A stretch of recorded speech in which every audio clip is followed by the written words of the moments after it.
Alright, hello everyone and welcome to WWE Discussion. I'm your host and WWE enthusiast, Doug. And today's episode I'm going to be discussing SmackDown, October 1st episode. And this was no ordinary episode of SmackDown. This was night 1 of the WWE Draft.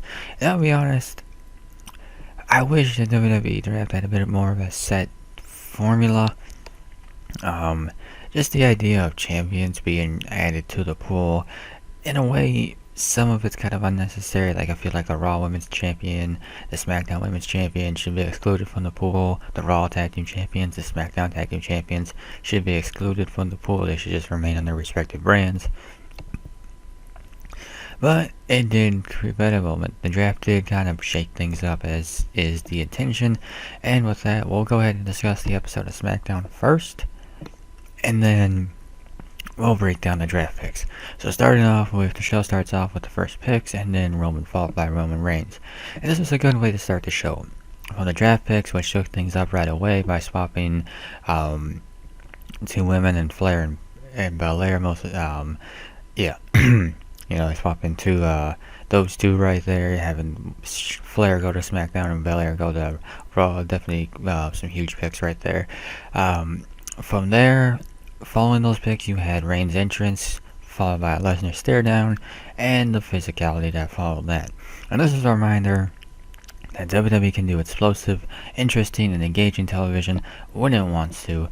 Reigns vs. Lesnar is a feud that has helped establish the former as the main event star, and it usually delivers. It's happened before, so it's usually been pretty good. It'll be interesting to see if those two can create magic in Saudi Arabia at Crown Jewel, as Crown Jewel is well known for being terrible. So it's an intriguing matchup, especially given how the character dynamic is kind of flipped. But it'll be interesting to see if WWE has any follow-up to it. Kevin Owens versus Happy Corbin, and Corbin continues to develop his character to mixed results. One of the best characters earlier this summer has evolved into a money-hungry, overly happy mess with a sidekick no one asked for. Owens looks like a performer on his way out. His contract is up shortly. He's not really involved in any major storylines, and he has been presented more as a means to get Corbin's new persona over more than anything else, which is a shame because he should be doing more, he should be doing better. But if Kevin Owens really is leaving WWE when his contract expires, it's not surprising WWE's kind of treating him this way. This is how they usually treat star performers on their way out. Edge returns to SmackDown, and really the only thing missing here was the lack of selling of any injury on Edge's part. You think about it, this was a guy who 3 weeks ago got stretched out of the arena and had his career called into question. Well, his career gets called into question all the time. You can't take that seriously. But tonight there was absolutely no sign that anything was ever the matter. And again, details are sometimes forgotten because logic doesn't always apply to storylines. Rollins' performance was over the top and ridiculous, in a good way. For having them break into his rival's house was brilliant, and expect the match with some sort of stipulation to follow. Liv Morgan versus Carmella, it was supposed to be Liv Morgan versus Carmella. And really, what was the purpose of this other than to debut a mask gimmick that was universally rejected by fans the minute Carmella turned her face to the camera? It looked cheap and terrible. It was also just a hideous mask. It was hideous. The fans turned on it right away, and the segment ended without any resolution. So again, what was the point? No one benefited of anything. Carmella took a step back. Because everybody knew just how ridiculous this whole thing was. Plus, why are we still doing Liv Morgan versus Carmella? It's so overdone and nobody cares about it. Why are you doing it? 8-man tag match. And as a reintroduction to the New Day on Friday nights, this was a fun tag team match. It gave Woods and Kingston a win, but also allowed Otis and Gable to shine and maybe set them up as potential opponents for the New Day. The Street Profits impressed in what might have been one of their last appearances on SmackDown, given that Bianca Belair was drafted to Raw, and as for Ziggler and Rude, well, they were their typical solid selves. And then the show concludes with Sasha Banks versus Bianca Belair, and the match was solid. These two worked well together, each spot ramping up the action before the finish, in which Lynch grabbed a hold of DST's hair and cost her the win. The finish added heat to Belair and Lynch's ongoing rivalry over to SmackDown. While Flair's attack after the match sets her on a potential collision course with Belair, presumably for the Red Band title, considering how Belair's been trapped with the Raw and Charlotte's now on SmackDown, she's gonna drop the Raw Women's title. A segment that highlighted some of the biggest, brightest stars on the roster and propelled their stories forward. This is exactly what you want out of a show closer.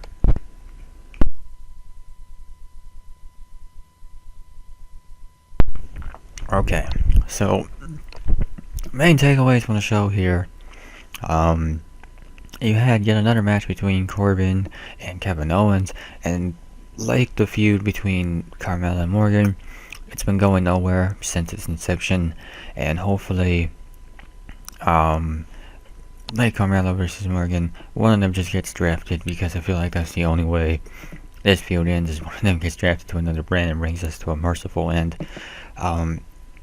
Seth Rollins may have gone too far this time, so their final clash will likely happen at Crown Jewel, but WWE might push it to Survivor Series in November. That's entirely possible, but honestly, I'd rather see it pushed to Survivor Series, just because I'd rather not see a match that has that much potential be wasted on a Saudi Arabia pay-per-view. But then again, that pay-per-view can use matches that have appeal on paper. And then, potentially the last match for a while between Belair and Banks, and the Crown Jewel match, the triple threat match for the SmackDown Women's title, is probably going to end with Lynch retaining her title anyway, but with Belair being drafted to Raw, that outcome seems even more obvious now. Where that leaves Banks and all of this isn't just, is still to be determined, considering how she wasn't drafted on night 1. So yeah, there is that. So just to go over the picks in the draft, so the biggest thing is that Brock Lesnar is a free agent and he's not being drafted, which honestly is how he should be. It's the same thing with John Cena, and we'll get into another performer too. John Cena's a part-time performer, Brock Lesnar's a part-time performer. Those guys should not be assigned to brands. Really the best way to use them is to have that flexibility where they can move between Raw and SmackDown, that, so that way you can create new and interesting storylines.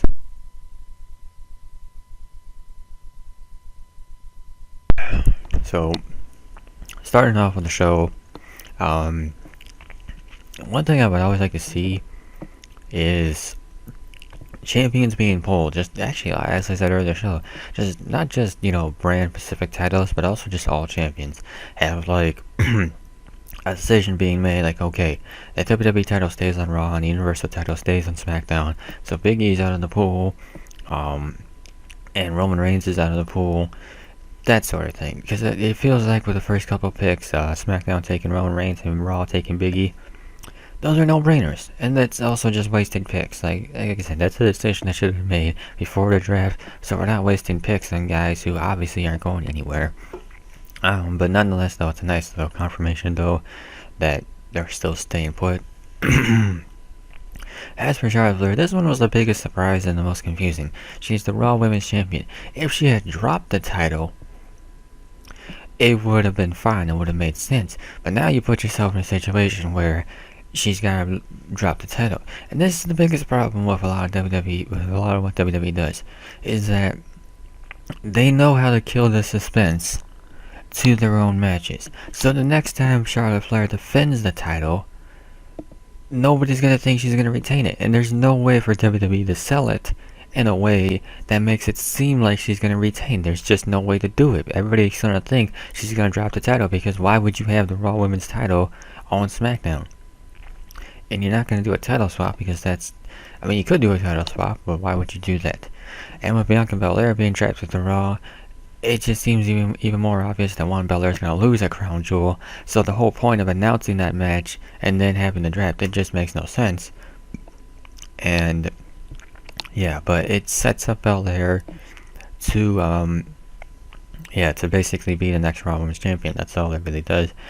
Drew McIntyre going to SmackDown, and this is the kind of pick that you want to see in WWE, because this is one that truly shakes things up. McIntyre has been a Raw mainstay for quite some time, and moving him over to SmackDown is really the next best thing. I think he's won the WWE title a couple times. He's hung around that title scene enough. You need to move him over to SmackDown. And get a fresh feud going. Although it is a little disappointing because WWE did, tease a whole feud between McIntyre and Big E over the WWE title, and that would have been good. And so I don't understand what the point was of teasing that feud if you're just going to move McIntyre over to SmackDown. Again, where is the logic? RK Bro staying on Raw. Again, no-brainer. The Raw Tag Team Champions should not have been in the pool. Should have just stayed on Raw anyway. Wasted pick right there. And then the New Day being split again. Tag teams should not be split in the draft. I know WWE likes to get cute and create suspense with, the whole possibility of tag teams being split, but tag teams should not be split in the draft. They should be together as one. So it is a shame to see the New Day split again, but Woods and Kingston did a good job making it work on Raw last year, so I'm sure they will make it work just fine on SmackDown. And then Edge being drafted in Raw. This is another wasted pick from Monday Night Raw right here, because Edge is a part-time performer, and it severely caps his potential when you assign him to a certain brand. Granted, I would think yes, after he's done feuding with Rollins, he should move over to Raw and feud with somebody on Raw. He shouldn't be a part of the Raw roster. He should be a free agent that can move between brands because he is a part-time performer. So have move over to Raw, feud with somebody on Raw. Yes, that makes sense. But to say he's just going to be exclusively to Raw, that's just that to me is just a wasted pick right there. Happy Corbin and Madcap Moss to SmackDown. That was just kind of a no-brainer. That one's a no-brainer right there. Nobody's really surprised with that one right there.